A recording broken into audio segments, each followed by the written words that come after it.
Mulai hari ini, kau adalah milikku.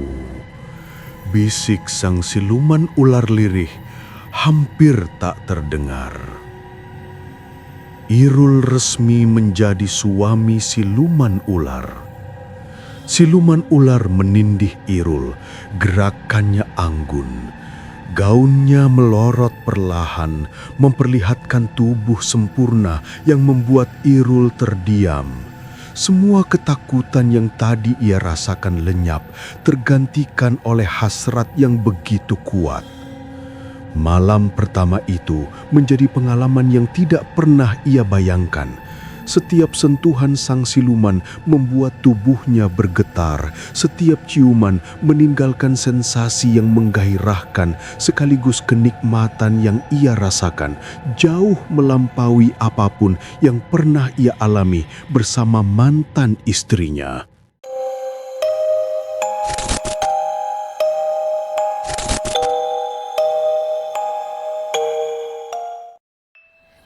Assalamualaikum warahmatullahi wabarakatuh. Selamat datang kembali di channel jam 12 malam.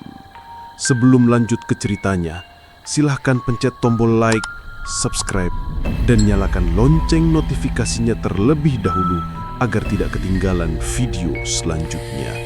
Matikan lampu, kunci pintu, dan pastikan kamu sendirian. Aku capek, Rul. Aku nggak kuat lagi hidup kayak gini. Kalimat itu masih berputar-putar di kepala Irul, seakan baru kemarin Maya, istrinya, mengucapkannya sambil menangis.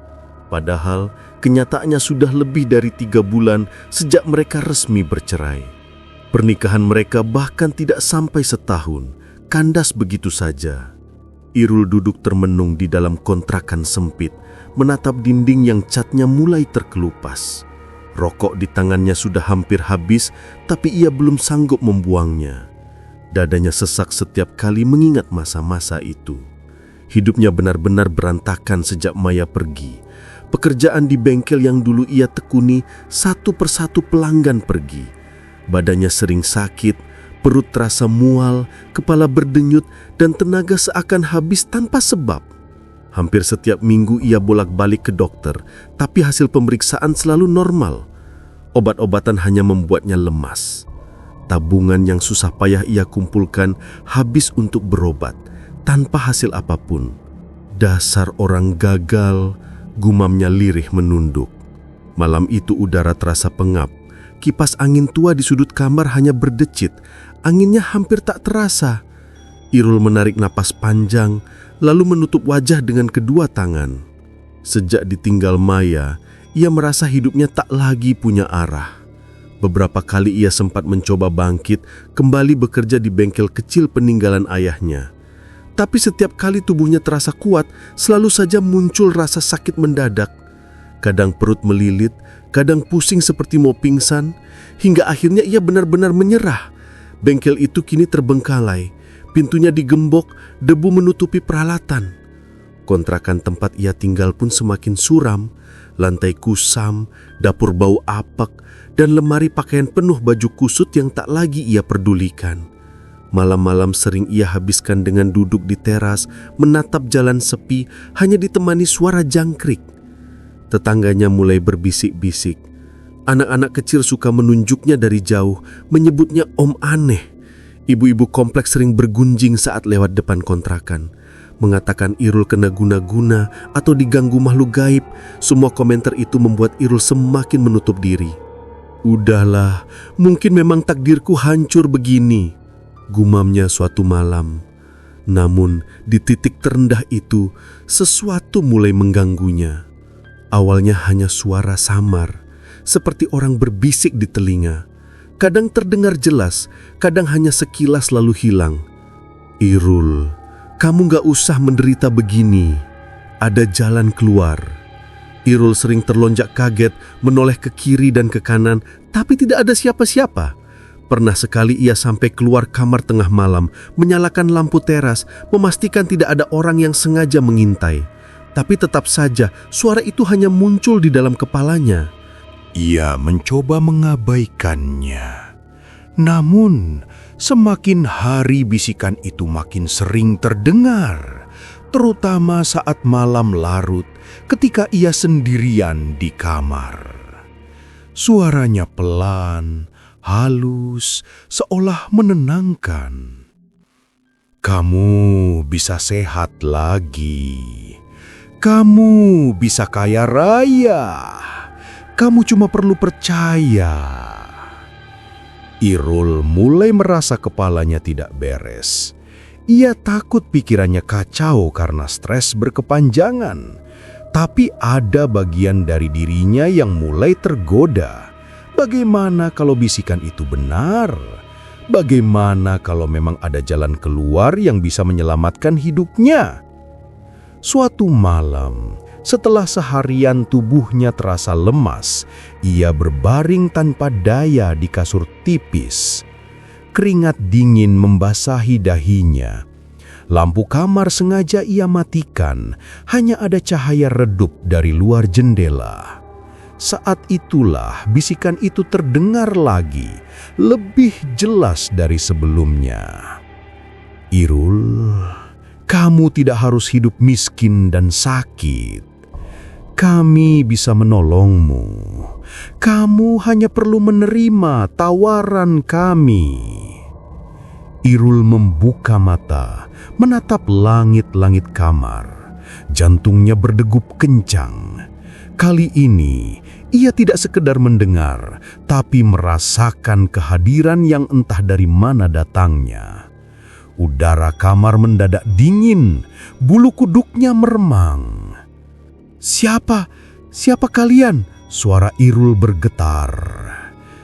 Tidak ada jawaban langsung, hanya keheningan sesaat. Lalu bisikan itu kembali terdengar, kali ini lebih menekan. Bukan siapa-siapa, kami hanyalah jalan keluar. Kamu akan sehat, kamu akan kaya, kamu akan kembali dihargai. Irul menelan ludah. Bagian logikanya ingin menolak, mengatakan ini hanya halusinasi orang stres. Tapi ada rasa hangat yang tiba-tiba muncul di tubuhnya, seakan rasa sakitnya sedikit mereda. Hal itu membuatnya bingung. Malam-malam berikutnya, suara itu semakin intens. Kadang ia mendengar bunyi langkah di luar kamar. Kadang suara seperti ular mendesis di dekat telinganya. Pernah ia bermimpi dirinya dikelilingi bayangan hitam. Lalu ada tangan halus menyentuh pipinya. Saat bangun, tangannya masih merasakan sensasi dingin. Irul semakin terpojok. Ia tak berani cerita ke siapapun. Kalau ia cerita ke tetangga atau keluarganya, pasti dianggap gila. Hingga pada suatu malam, suara itu tak lagi hanya membisikkan janji, melainkan memberikan gambaran. Irul, sebentar lagi kereta akan datang menjemputmu. Jangan takut, ikut saja. Hidupmu akan berubah. Irul menutup wajahnya dengan bantal, tubuhnya gemetar. Tapi jauh di lubuk hatinya ada rasa penasaran. Jika benar ada jalan keluar, ia ingin melihatnya. Sejak malam itu, tidurnya tidak pernah lagi tenang. Ia menunggu sesuatu yang bahkan ia tidak pahami. Sakitnya tetap ada, kemiskinan tetap menghimpit. Tapi kini ada harapan samar, sebuah tawaran gaib yang entah dari mana asalnya. Dan untuk pertama kalinya setelah sekian lama, Irul merasa dirinya tidak benar-benar sendirian lagi. Malam itu, tubuh Irul sangat lelah. Rasa sakit di perutnya kembali menyerang, membuatnya hanya bisa terbaring di kasur tipis kontrakan. Udara pengap, nyamuk berterbangan, dan suara kendaraan sesekali lewat di depan rumah. Ia mencoba memejamkan mata, berharap tidur bisa mengurangi penderitaan yang ia rasakan. Saat matanya tertutup, rasa kantuk datang begitu cepat, seolah ada sesuatu yang menarik jiwanya masuk ke dalam kegelapan. Tubuhnya terasa ringan, melayang, lalu tiba-tiba ia merasakan getaran aneh. Dari kejauhan terdengar derap kuda, pelan namun semakin jelas. Ketika ia membuka mata dalam mimpi itu, pemandangan yang muncul membuatnya membeku. Sebuah kereta kencana turun dari langit. Cahaya keemasan memantul dari tubuhnya. Kereta itu ditarik oleh 4 ekor kuda besar berwarna hitam pekat dengan mata merah menyala. Kereta berhenti tepat di depan kontrakan reot tempat ia tinggal. Kontras sekali dengan kemegahan yang dibawanya. Pintu kereta terbuka perlahan, memperlihatkan sosok tinggi menjulang. Wajahnya kaku tanpa ekspresi, kulitnya pucat kehijauan dan sorot matanya tajam. Tubuhnya dibalut pakaian menyerupai baju perang dengan hiasan berbentuk sisik ular. Meski tidak berkata apa-apa, gerakannya jelas menunjukkan bahwa ia mengajak Irul naik ke dalam kereta. Irul merasa tidak mampu menolak. Tubuhnya seakan bergerak sendiri mengikuti langkah pengawal itu. Begitu kakinya menapaki lantai kereta, dunia sekitarnya langsung berubah.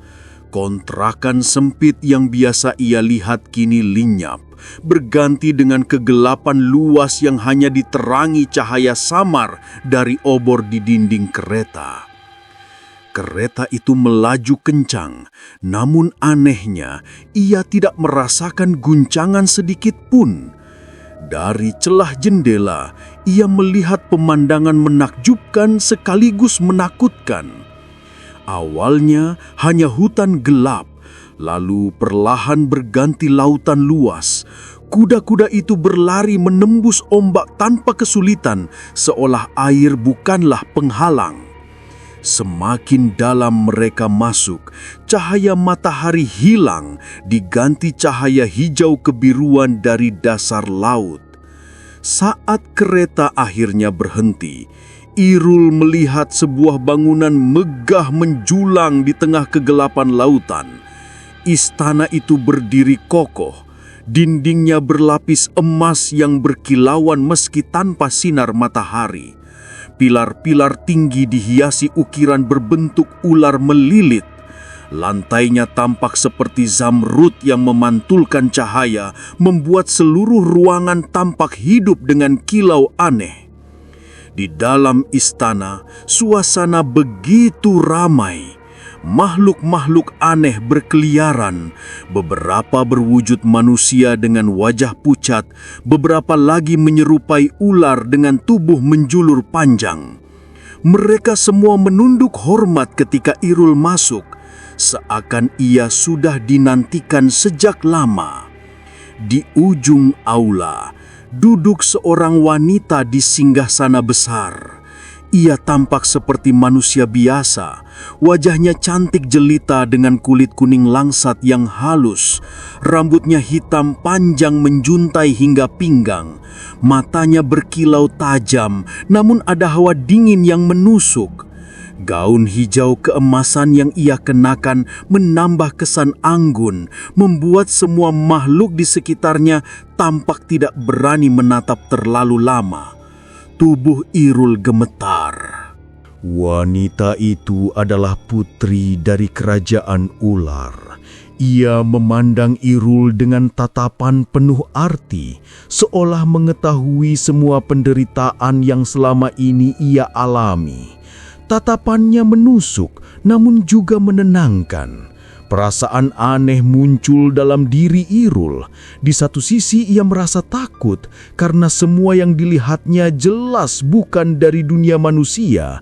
Tapi di sisi lain, ada rasa nyaman yang sulit dijelaskan, seakan beban sakit dan kesedihan yang ia bawa perlahan diangkat oleh kehadiran wanita itu. Suasana di ruangan semakin terasa menekan ketika Irul dibawa mendekat ke singgasana. Ia berjalan di atas lantai zamrud yang dingin, setiap langkahnya terasa bergema. Semua makhluk yang ada di sekelilingnya menunduk semakin dalam, seolah sedang menyaksikan sebuah prosesi penting. Putri ular berdiri dari singgasananya. Aura dingin yang keluar dari tubuhnya begitu kuat, tapi justru membuat Irul terpaku.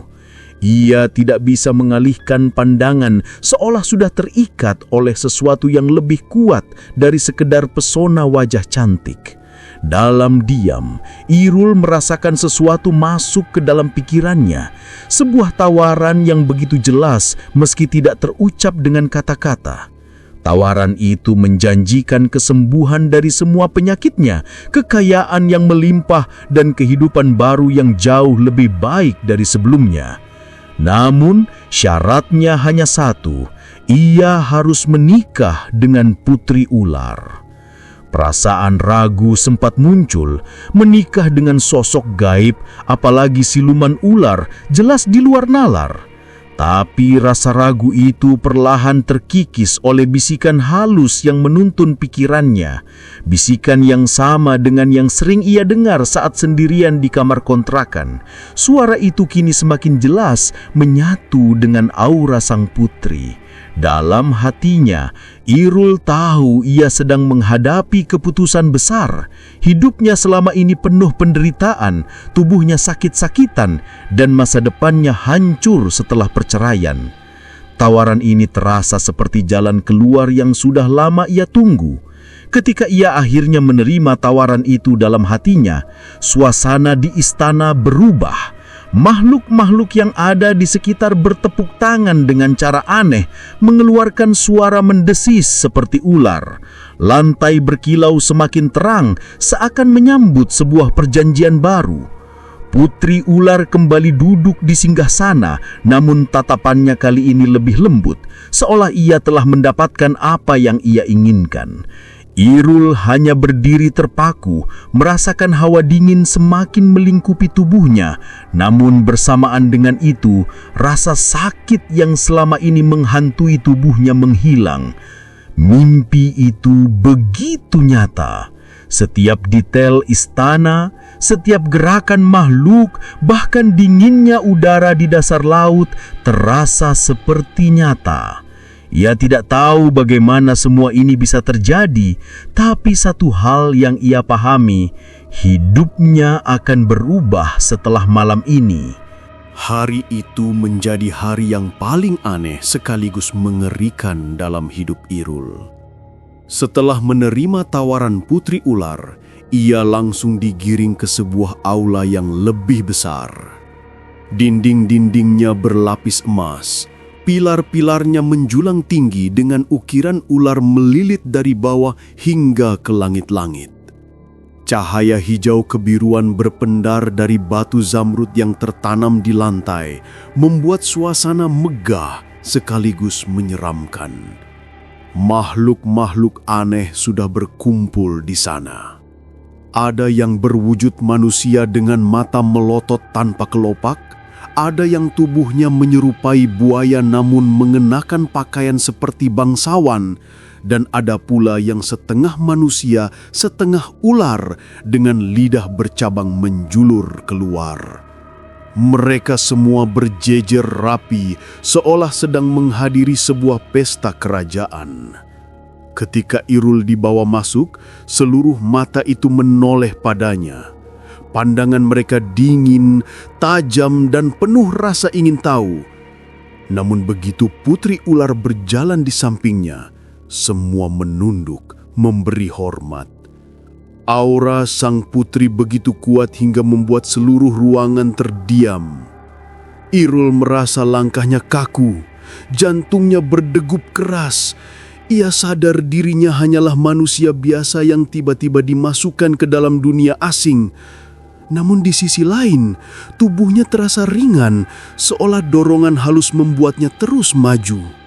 Prosesi pernikahan berlangsung dengan cara yang tidak pernah ia bayangkan. Di tengah aula, sebuah altar besar berdiri, dihiasi bunga-bunga berwarna hijau dan ungu.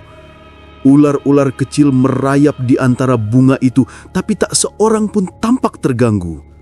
Seekor ular besar melingkar di atas altar, matanya menyala merah, seolah menjadi saksi upacara tersebut. Irul berdiri di samping putri ular. Dari dekat, kecantikannya semakin jelas. Kulit kuning langsatnya halus, wajahnya penuh dan senyumnya menenangkan. Namun ada kilatan dingin di matanya yang membuat Irul tidak bisa sepenuhnya percaya. "Mulai hari ini, kau adalah milikku," bisik sang putri lirih hampir tak terdengar. Kalimat itu membuat bulu kuduk Irul berdiri, tapi tubuhnya tetap tidak bisa menolak. Ia hanya bisa mengangguk kecil. Upacara berlangsung dengan bahasa asing yang tidak dipahami Irul. Suara-suara mendesis memenuhi ruangan, bercampur dengan bunyi musik aneh dari alat yang menyerupai seruling, namun mengeluarkan suara seram. Ketika upacara mencapai puncaknya, ular besar di atas altar mendongakkan kepala, lalu mengeluarkan suara mendesis panjang. Semua makhluk langsung bersorak, suaranya menggema di seluruh aula. Irul resmi menjadi suami putri ular. Pesta perayaan segera dimulai. Makanan aneh disajikan, daging berwarna gelap, buah-buahan yang mengeluarkan cahaya, dan cairan merah kental dalam piala emas. Para makhluk gaib menari dengan gerakan aneh, lidah mereka menjulur, tubuh mereka melilit satu sama lain. Irul hanya duduk terpaku, merasa semua ini seperti mimpi buruk yang terlalu nyata. Namun, semua rasa takut itu seketika hilang ketika malam tiba. Irul dibawa ke sebuah kamar mewah. Tirainya panjang berwarna hijau tua. Ranjangnya terbuat dari emas dengan kain sutra yang lembut. Aroma bunga memenuhi ruangan, bercampur dengan hawa dingin yang menusuk tulang. Putri ular berjalan mendekatinya, gerakannya anggun. Gaunnya melorot perlahan, memperlihatkan tubuh sempurna yang membuat Irul terdiam. Semua ketakutan yang tadi ia rasakan lenyap, tergantikan oleh hasrat yang begitu kuat. Malam pertama itu menjadi pengalaman yang tidak pernah ia bayangkan. Setiap sentuhan sang putri membuat tubuhnya bergetar, setiap ciuman meninggalkan sensasi yang membakar sekaligus menenangkan. Kenikmatan yang ia rasakan jauh melampaui apapun yang pernah ia alami bersama Maya. Namun, di tengah mabuk nafsu itu, Irul merasakan sesuatu yang membuatnya tercekat. Saat tangannya menyusuri punggung sang putri, kulit yang tadinya mulus berubah licin dan kasar. Sisik-sisik halus terasa jelas di bawah jemarinya. Tubuh yang terlihat sempurna itu ternyata menyimpan rahasia yang menyeramkan. Irul menahan nafas. Sesaat rasa takut menghantam kepalanya. Tapi putri ular menatapnya dengan senyum tenang, lalu mendekapnya erat. Rasa hangat dan kenikmatan kembali menguasai tubuhnya, membuatnya melupakan rasa ngeri itu. Aku nggak peduli, gumam Irul pada dirinya sendiri, mencoba menutupi rasa takut dengan hasrat yang semakin membara. Hari-hari berikutnya ia habiskan di istana bawah laut itu. Setiap hari penuh pesta, makanan lezat, dan pelayanan tanpa henti. Malam-malamnya selalu diisi dengan hubungan yang membuatnya kecanduan. Tubuhnya terasa lebih sehat, tenaganya kembali, dan rasa sakit yang dulu menghantui benar-benar lenyap. Namun di sela semua kemewahan itu, Irul mulai menyadari keanehan. Waktu berjalan berbeda. Ia merasa sudah berhari-hari berada di sana, tapi tidak tahu apakah di dunia nyata hanya satu malam atau lebih lama? Ia juga memperhatikan bahwa setiap kali selesai bersama putri ular, tubuhnya terasa lemah, seolah tenaganya tersedot habis. Meski begitu, kenikmatan yang ia rasakan selalu menutupi rasa takutnya. 5 hari penuh ia habiskan di istana megah itu. 5 hari yang terasa seperti mabuk panjang, hingga pada akhirnya sebuah kesadaran muncul di kepalanya. Ia tidak bisa terus berada di sana, bagaimanapun ia masih manusia. Ia rindu dengan dunia nyata meskipun penderitaan. Dengan keberanian yang tersisa, Irul mendekati putri ular dan berkata pelan, "Aku ingin pulang." Sang putri menatapnya tajam. Senyumnya tidak hilang, tapi ada sesuatu di matanya yang membuat Irul merinding. Suasana kamar mendadak terasa lebih dingin. "Kamu ingin pulang?" tanya putri ular dengan suara lirih namun penuh tekanan. Irul mengangguk meski tubuhnya gemetar. Beberapa saat hening, lalu putri ular mendekatinya, mengusap wajahnya dengan tangan halus. Senyumnya kembali lembut meski ada bayangan dingin di baliknya. "Nanti kamu akan kembali. Dunia manusia masih menunggumu, tapi jangan lupa perjanjian kita sudah dimulai." Kalimat itu menghantam dada Irul, antara lega dan takut bercampur jadi satu. Ia sadar pulang bukan berarti bebas, sebuah ikatan sudah terjalin dan ia tidak akan pernah sama lagi setelah ini. Sebelum keinginannya untuk pulang dikabulkan, putri ular memandang Irul dengan tatapan dalam. Mata itu tampak tenang di permukaan, tapi di baliknya menyimpan ancaman dingin. Irul merasakan tubuhnya kembali kaku, seperti tidak punya pilihan lain selain mendengar setiap perkataan istrinya di dunia bawah laut itu. Di dalam kamar besar yang diterangi lampu berwarna kehijauan, putri ular duduk di sisi ranjang sambil menyisir rambut panjangnya. Rambut itu hitam berkilau, namun ketika sisir bergerak, Irul sempat melihat kilatan sisik perak yang muncul di sela-sela kulit kepala. Ia menelan ludah, tapi tak berani berkata apa-apa. Putri ular meletakkan sisir, lalu berbalik menghadapnya. Suaranya lembut, tapi mengandung sesuatu yang membuat dada Irul terasa sesak. "Kamu harus menyiapkan kamar untukku di dunia manusia," katanya. Irul terdiam, menunggu penjelasan lebih lanjut. Dindingnya harus dicat hijau. Lantainya ditaburi bunga segar, bukan bunga kering. Pintu kamar itu harus selalu tertutup. Tidak boleh ada seorang pun yang masuk atau mengintip. Jika ada yang berani melanggar, putri ular berhenti sejenak. Matanya menatap lurus ke arah Irul. Orang itu akan menjadi tumbal. Kalimat terakhir itu membuat tenggorokan Irul kering. Ia tahu ancaman itu bukan sekadar kata-kata kosong. Dunia gaib yang ia lihat selama 5 hari terakhir sudah cukup membuktikan bahwa hal-hal mengerikan benar-benar bisa terjadi. Irul mencoba memberanikan diri. "Kenapa harus begitu?" Suaranya pelan, nyaris berbisik. Putri ular tersenyum samar. "Karena aku akan datang menemuimu 2 kali dalam sebulan. Hanya untuk kita berdua. Itu adalah bagian dari perjanjian yang tidak bisa kamu langgar. Jangan coba-coba mengkhianatiku, Irul." Nada terakhir itu membuat tubuh Irul merinding. Ia mengangguk pelan, menunduk, seolah menyerah. Malam itu juga, 2 pengawal kerajaan membawa Irul ke sebuah ruang yang berbeda. Tidak lagi kamar megah, melainkan lorong panjang yang dipenuhi cahaya biru pucat. Suara air gemericik terdengar dari segala arah, seolah ia sedang berjalan di dalam perut samudra. Di ujung lorong, sebuah pintu besar terbuka. Cahaya putih menyilaukan mata. Pengawal itu tidak berkata apa-apa, hanya mendorong Irul masuk. Tubuhnya terasa ringan, seolah melayang. Di dalam cahaya itu, Irul melihat sesuatu yang membuatnya tercekak. Ia melihat dirinya sendiri. Di ranjang kontrakan sempit, tubuh Irul terbaring dengan wajah pucat. Nafasnya tersengal-sengal, seakan orang yang sedang sakit parah. Matanya terpejam rapat, keringat menetes di keningnya.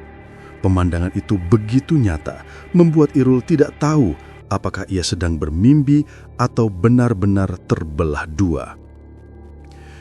"Ini apa maksudnya?" gumam Irul panik, suaranya bergetar. Salah satu pengawal menoleh sebentar, wajahnya datar tanpa ekspresi. "Kau akan kembali ke tubuhmu. Ingat, putri telah menandaimu. Kau bukan lagi manusia biasa." Ucapan itu membuat perut Irul mual. Cahaya semakin kuat, tubuhnya tiba-tiba terhisap, jatuh cepat ke arah tubuh yang terbaring di ranjang. Sensasi itu seperti ditarik paksa, membuat seluruh persendiannya sakit. Ia ingin berteriak, tapi suaranya hilang. Hingga akhirnya gelap total menyelimuti pandangannya. Irul tersentak bangun, matanya terbuka lebar, napasnya tersengal, tubuhnya berkeringat deras. Ia memegang dadanya, memastikan dirinya benar-benar hidup. Semua terasa nyata, tapi juga seperti mimpi. Namun aroma bunga samar-samar masih tercium di hidungnya, sesuatu yang mustahil ada di kamar kontrakan kecilnya. Ia menatap sekeliling, dinding kusam, cat mengelupas, kasur tipis dengan spray kusut, semua kembali sama seperti sebelumnya. Namun tubuhnya berbeda, lebih ringan, tidak lagi sakit-sakitan. "Ya Allah," desahnya antara syukur dan takut. Beberapa menit Irul hanya duduk terdiam. Bayangan istana bawah laut, pesta makhluk gaib, tubuh licin sang putri, semua berkelebat di kepalanya. Ia memegang kepalanya yang terasa berat, hatinya gamang. Namun suara lirih tiba-tiba terdengar di telinganya. Bukan bisikan asing, melainkan suara yang sangat ia kenal. Suara putri ular. "Irul, jangan lupa pesananku. Siapkan kamar hijau. Ingat, jangan sampai ada yang masuk. Kalau kau melanggar, aku akan mengambil tumbal." Irul merinding sekujur tubuh. Ia menoleh cepat, tapi tidak ada siapapun di ruangan itu. Suara itu hanya menggema di kepalanya. Hari-hari berikutnya menjadi siksaan batin bagi Irul. Ia mulai menyiapkan kamar sesuai permintaan putri ular. Kontrakan kecilnya hanya punya 2 ruangan, jadi ia menyulap kamar kosong yang biasanya digunakan untuk menyimpan barang. Ia cat dindingnya dengan warna hijau mencolok. Ia taburi lantainya dengan bunga segar yang selalu ia ganti setiap pagi. Pintu kamar itu selalu tertutup rapat, bahkan ia kunci dengan gembok tambahan. Tetangganya mulai curiga.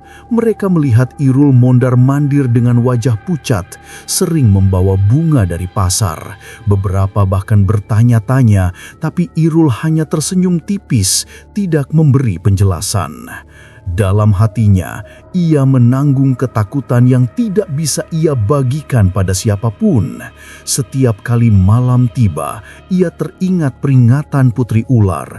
Ia tidak berani membayangkan apa yang akan terjadi jika seseorang berani membuka kamar hijau itu. Namun ketakutan itu bercampur dengan rasa candu. Irul tahu putri ular akan datang lagi, dan ketika datang, ia akan memberi kesenangan yang tidak bisa ditawarkan oleh dunia manusia. Di tengah dilema itu, Irul sering bicara sendiri. "Aku ini gila apa? Hidupku jadi kayak bukan hidupku. Tapi aku nggak bisa lepas, aku nggak bisa nolak dia." Suara itu menggema di ruangan sempit, terdengar putus asa.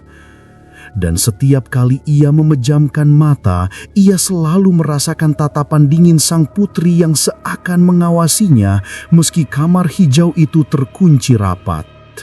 Sejak malam aneh itu, hidup Irul berubah drastis. Tubuhnya yang dulu kurus lemas, kini berangsur bugar. Batuk dan demam yang selalu datang tiba-tiba menghilang begitu saja. Ia tidak lagi terbangun tengah malam karena sesak napas. Semua sakit yang membuatnya seperti bangkai hidup lenyap, seolah tidak pernah ada.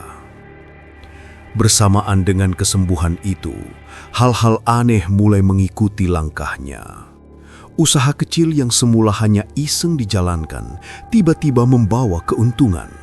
Mulanya, ia hanya membantu orang servis motor di pinggir jalan. Hasilnya lebih dari cukup untuk makan.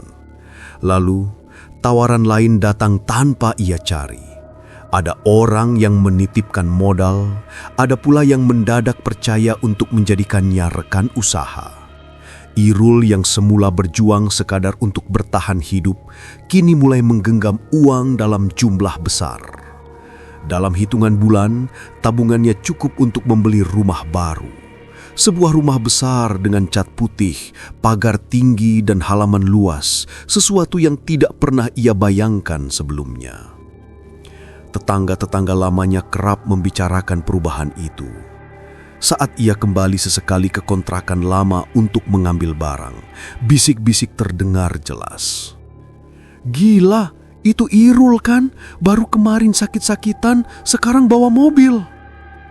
Aneh banget, cepet banget kayaknya. Jangan-jangan, udahlah, yang penting dia nggak ganggu orang." Bisikan itu sampai juga ke telinga Irul. Ia hanya menunduk dan berlalu. Dalam hatinya ada rasa bangga sekaligus takut. Ia tahu betul kekayaan itu bukan hasil kerja keras semata. Ada sesuatu di baliknya, sesuatu yang tidak bisa ia ceritakan ke siapapun. Di rumah barunya, ia langsung menyiapkan satu kamar khusus sesuai permintaan Putri Ular. Kamar itu terletak di lantai 2, tepat di ujung lorong. Dindingnya dicat hijau pekat, lantainya dipenuhi bunga-bunga segar yang selalu ia ganti. Pintu kamar itu selalu tertutup dan kuncinya hanya ada satu, disimpan Irul sendiri. Malam-malam tertentu, udara di dalam rumah berubah. Hawa dingin merambat dari arah tangga menuju kamar hijau.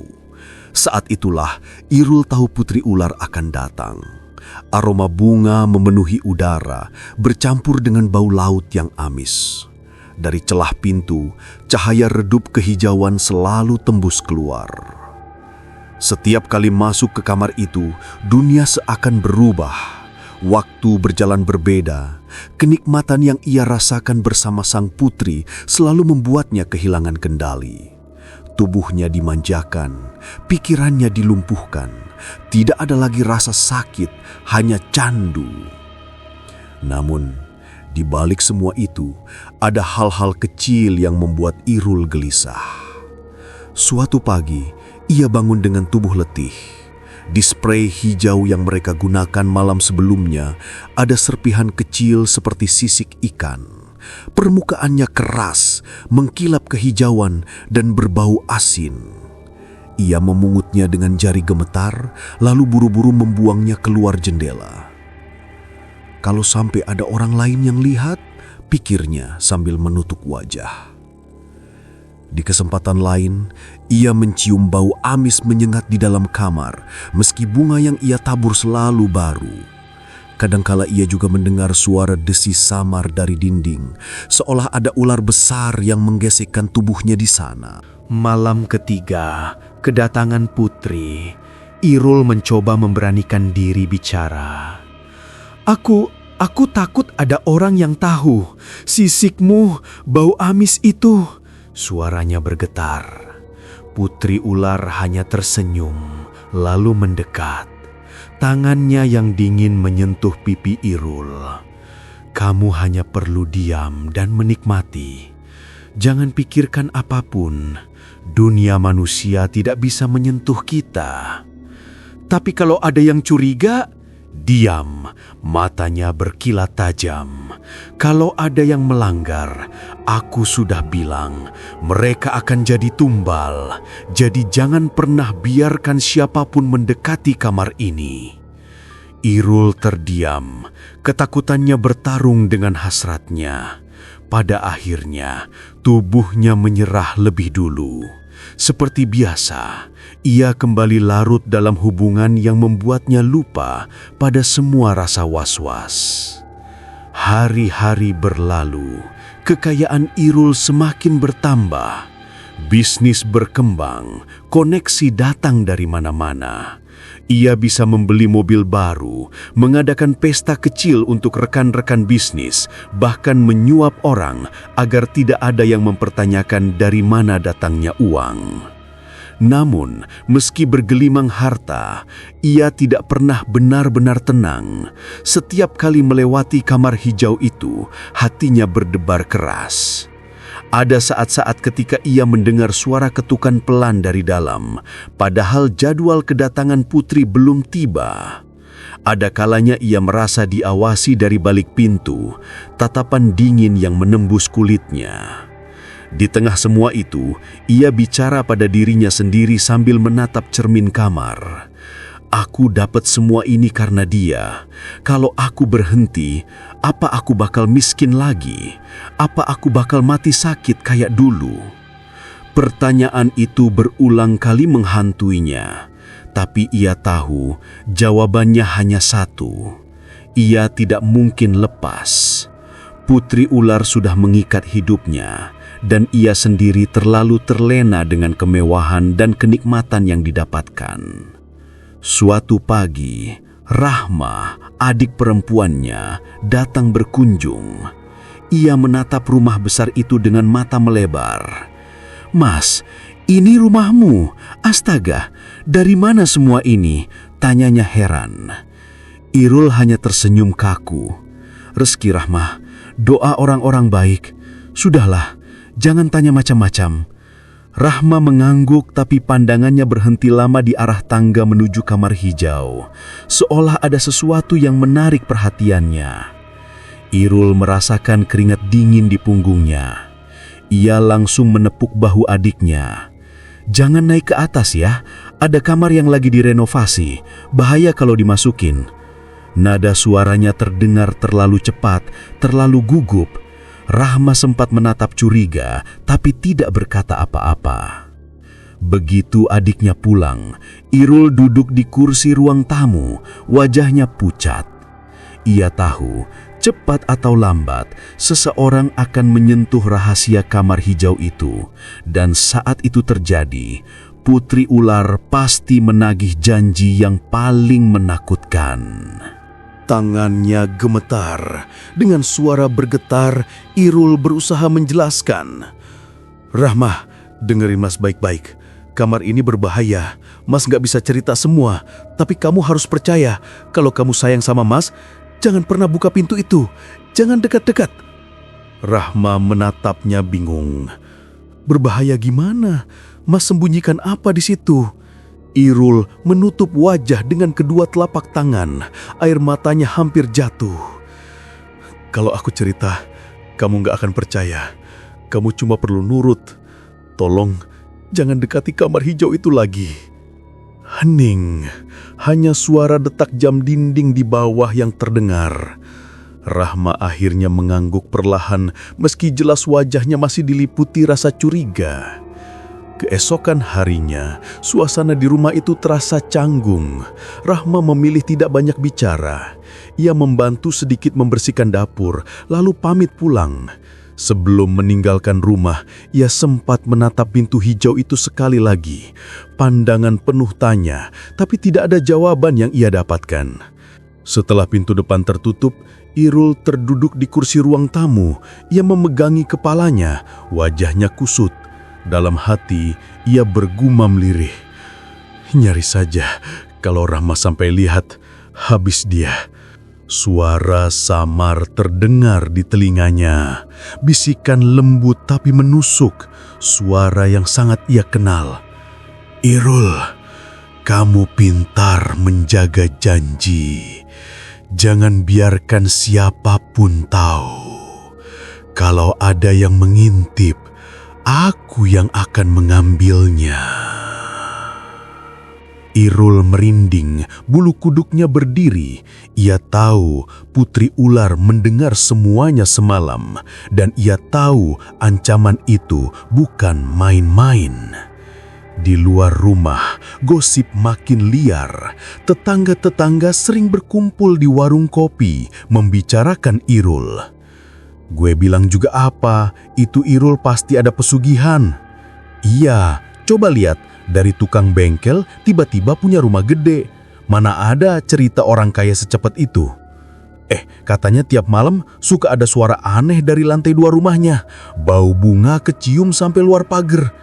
Wah, makin jelas itu mah ada makhluknya. Bisikan-bisikan itu akhirnya terdengar sampai ke telinga Rahma. Meski sudah diperingatkan Irul, rasa curiganya justru makin besar. Ia merasa kakaknya menyembunyikan sesuatu yang berbahaya. Sementara itu, Irul terjebak dalam dilema. Di satu sisi, ia ingin melindungi Rahma. Di sisi lain, ia tahu gosip tetangga bisa menjadi ancaman. Jika ada yang nekat masuk ke kamar hijau, bukan hanya rahasianya terbongkar, nyawa orang itu juga jadi taruhannya. Malam itu, Irul duduk sendirian di ruang tamu. Lampu redup, udara dingin, dan dari lantai 2 samar-samar terdengar suara gesekan di dinding. Ia memejamkan mata, mencoba menenangkan diri. Tapi semakin ia berusaha, semakin jelas suara itu terdengar. Seakan ada ular raksasa yang menunggu saatnya keluar. Rahma mulai sering berkunjung ke rumah baru Irul. Ia mengaku senang melihat kakaknya yang dulu terpuruk kini hidup serba cukup. Tapi di balik itu, rasa curiga tumbuh semakin besar. Rumah itu terlalu mewah untuk ukuran seorang lelaki yang baru beberapa bulan lalu sakit-sakitan, hampir tidak bisa bekerja, dan bahkan sempat ditinggalkan istrinya. Setiap kali datang, Rahma memperhatikan detail kecil. Irul selalu tampak gelisah ketika ia terlalu lama di lantai 2. Ada kamar di ujung lorong, pintunya selalu tertutup rapat. Gembok menempel, cat dinding di luar pintu warnanya hijau pekat. Kamar itu tak pernah dibuka, bahkan sekedar sedikit pun. Rahma sudah mencoba bertanya beberapa kali. "Mas, itu kamar apa? Kenapa dikunci terus?" Irul hanya menjawab singkat, "Kamar kosong, gak usah dipikirin." Tapi justru jawaban itu membuat Rahma makin penasaran. Suatu malam, Rahma datang menginap.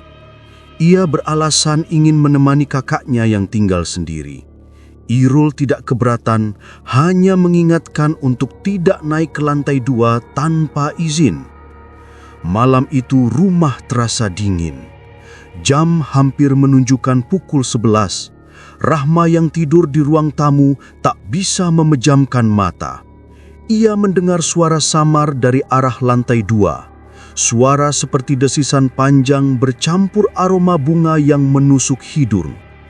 Pelan-pelan Rahma bangkit dari kasur tipisnya. Ia menapaki tangga kayu dengan hati-hati, berusaha tidak menimbulkan bunyi. Semakin dekat ke ujung lorong, semakin jelas suara itu terdengar, seperti sesuatu sedang merayap di balik dinding. Di hadapannya, pintu hijau itu berdiri kaku. Gemboknya terkunci, tapi dari celah kecil di bagian bawah pintu, Rahma melihat cahaya redup kehijauan menyala.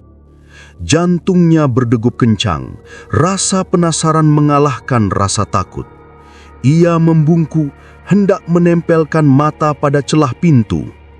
Tepat saat itulah suara keras membentak dari belakang. "Rahma!" Tubuh Rahma meloncat kaget. Ia menoleh cepat. Irul berdiri di ujung lorong, wajahnya pucat, matanya merah, nafasnya memburu. "Apa yang kamu lakukan di sini?" Suaranya bergetar tapi penuh amarah. Rahma bertabata. Aku cuma mau lihat, Mas. Kenapa kamar ini selalu dikunci? Ada apa sebenarnya?" Irul melangkah cepat, menarik tangan Rahma kasar menjauh dari pintu.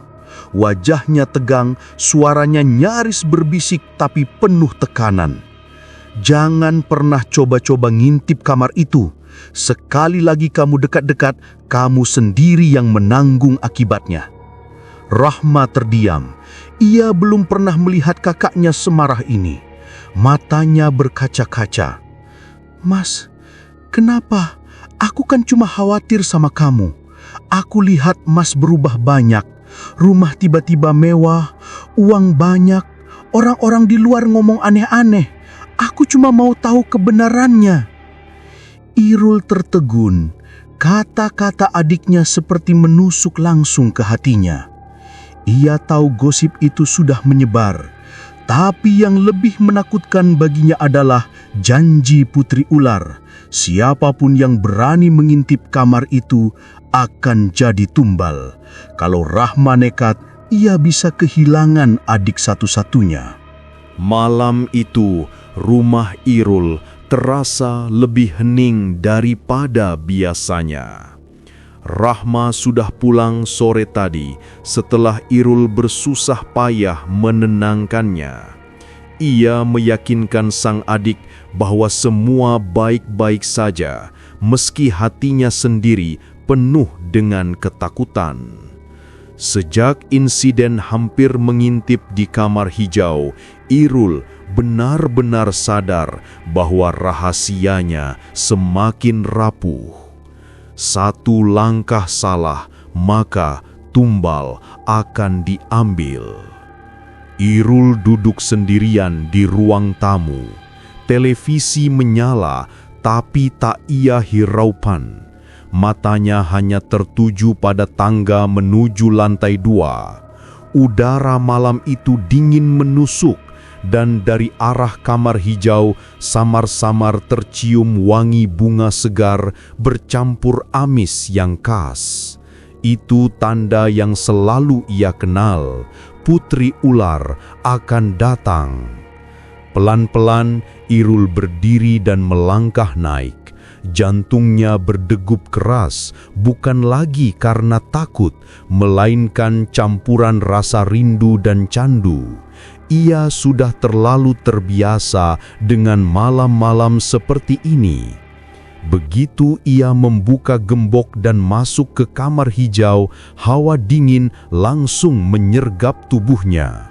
Lantai terasa licin seperti diselimuti embun laut, dan di tengah kamar aroma bunga semakin kuat. Sosok Putri Ular perlahan muncul dari balik bayangan. Kulitnya pucat berkilau, rambut panjang menjuntai, dan mata kuningnya menatap tajam. Senyum kecil tersungging di bibirnya. "Irul," bisiknya lembut, suaranya menyeret seperti bergema dari dasar sumur. "Kau sudah pandai melindungi perjanjian kita." Irul menelan ludah. Kata-kata itu langsung mengingatkannya pada Rahma. "Aku hampir gagal. Adikku, dia hampir mengintip. Kalau saja aku terlambat." Putri Ular mendekat. Jemarinya yang dingin menyentuh pipi Irul membuat bulu kuduknya berdiri. "Tenang, kau berhasil. Aku melihatnya. Kau membuktikan dirimu pantas. Kau tahu resikonya, bukan?" Irul mengangguk pelan. "Iya, aku tahu. Kalau ada yang nekat melihat kamar ini, dia akan jadi tumbal." Senyum Putri melebar, memperlihatkan giginya yang runcing samar. "Bagus, kau belajar cepat. Itu sebabnya aku senang memilihmu." Irul terdiam. Setiap kali bertemu, rasa takut dan nikmat bercampur jadi satu. Ia sadar hidupnya tidak normal lagi. Ia bukan lagi Irul yang dulu, yang miskin, sakit-sakitan, dan penuh masalah. Sekarang ia sehat, kaya, dihormati. Semua itu berkat perjanjian yang diam-diam membuatnya berutang jiwa. Hari-hari berikutnya berjalan mulus. Bisnis Irul semakin maju. Usaha kecil yang ia pegang selalu membawa keuntungan. Bahkan tanpa usaha keras sekalipun, uang seperti datang sendiri. Rumah mewahnya semakin lengkap, mobil baru terparkir di garasi, dan semua orang di kampung hanya bisa geleng-geleng kepala melihat perubahan drastis itu. Tetapi gosip semakin liar. Ada yang bilang Irul dapat warisan dari orang kaya yang tak dikenal. Ada pula yang terang-terangan menyebut ia menjalani pesugihan. Irul tak peduli. Baginya ucapan orang hanya angin lalu. Selama ia masih menjaga kamar hijau, selama ia setia pada putri ular, tidak ada yang bisa menyentuhnya. Malam-malam tertentu, kamar hijau kembali hidup. Aroma bunga bercampur amis memenuhi ruangan. Udara jadi dingin menusuk, dan Irul menyerahkan dirinya pada sang putri. Semakin lama, ia tak lagi menganggapnya beban. Justru, ia merasa itu bagian dari dirinya, bagian dari kehidupannya yang baru. Suatu malam, setelah semua usai, Irul terbaring lemas di ranjang. Putri ular duduk di sampingnya, menatap dengan mata tajam yang misterius. Irul, ucapnya pelan, "Kau sudah memilih jalan ini. Ingat, tidak ada jalan kembali." Irul menatap langit-langit kamar, menarik nafas panjang. "Aku tahu, aku sudah merasakannya. Kekayaan, kesehatan, semua yang aku inginkan ada di hadapanku sekarang. Dan aku tahu, itu semua karena kamu." Putri tersenyum samar. "Bagus. Kau tidak menyesal?" Hening sejenak, lalu Irul menoleh, menatap matanya. "Tidak, aku tidak menyesal. Aku sudah kehilangan banyak hal dalam hidupku. Kalau ini harga yang harus kubayar untuk bisa hidup seperti sekarang, biarlah. Aku sudah memilih."